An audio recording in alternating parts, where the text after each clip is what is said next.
Hola a todos, bienvenidos a este nuevo tema. Vamos a empezar ahora con la geometría en R2, que es la base para toda la geometría en dimensiones más altas, ya sean 3 o sean 17.000.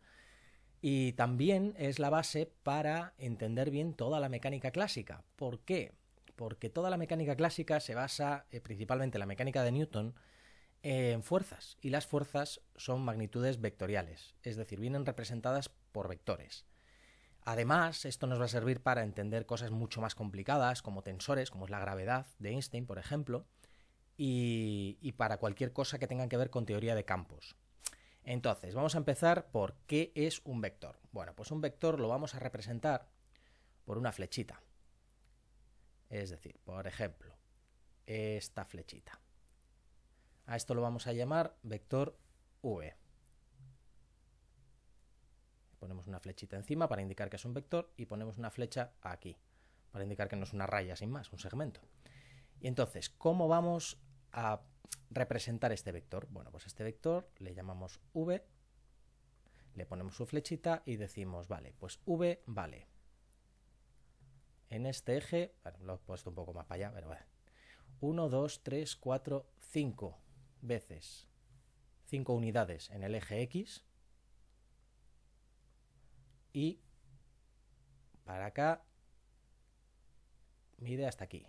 Así que 1, 2 y 3 unidades en el eje Y. Es decir, lo que ponemos aquí es lo que vale la componente X, que la escribimos normalmente así, y lo que vale la componente Y, así, con un subíndice. Otras veces, ¿cómo se escribe?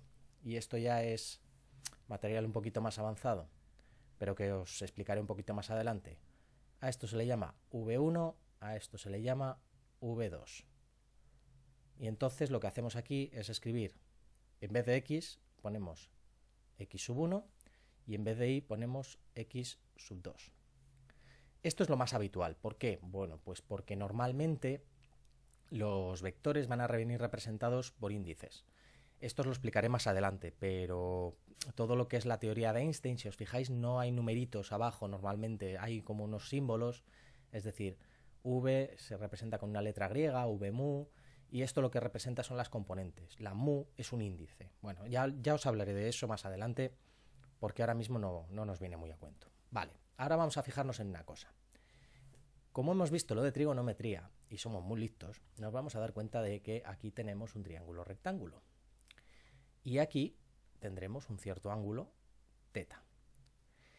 Claro, si yo quiero medir cuánto valen las componentes de este vector, yo puedo saber, si acaso, cuánto vale la longitud, y con esa longitud y el ángulo que forma con este eje, yo puedo volver a representar lo que es ese vector. Es decir, yo cojo V, le pongo la flechita arriba y digo, vale, ¿cuál es la componente X? Pues en el eje X me dirá lo que mida la hipotenusa, o sea, el módulo de V, que se escribe así. Esto simplemente es la longitud del vector. ¿Y qué tendremos aquí?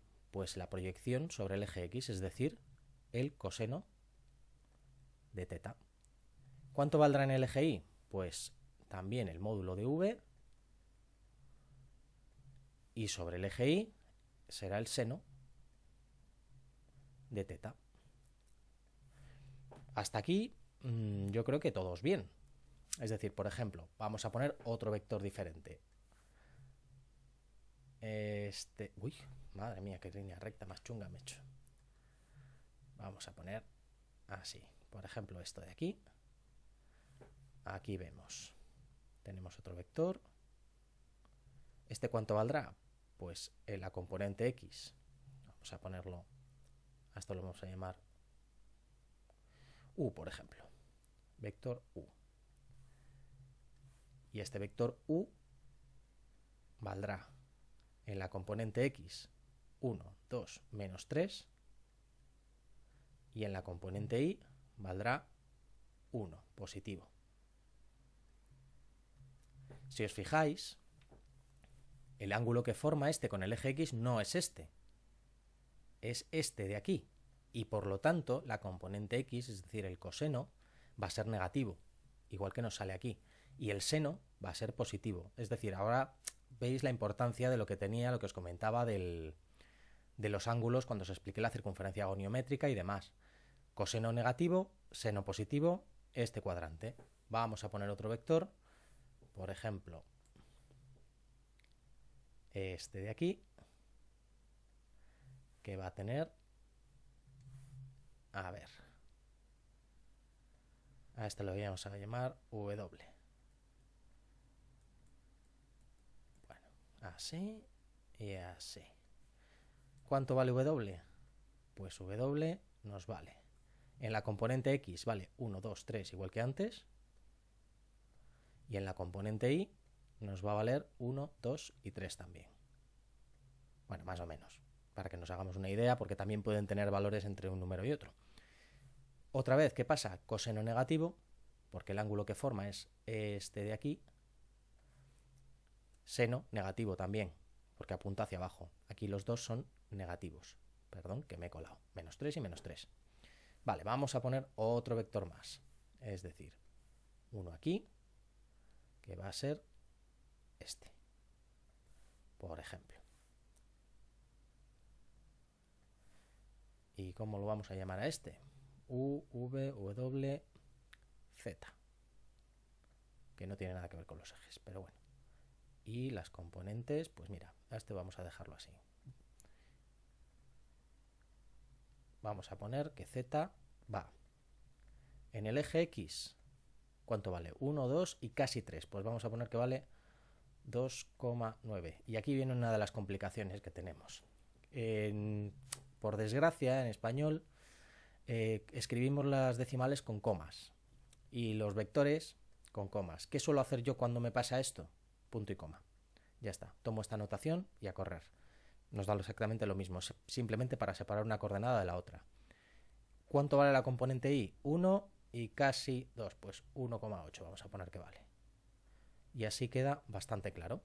Es decir, si os liáis, si estáis trabajando con números, es decir, con números decimales en algún momento y utilicéis las componentes en números decimales, lo único que tenéis que hacer es eso, coger y poner punto y coma o poner siempre punto y coma, que tampoco pasa nada, es decir, se entiende perfectamente.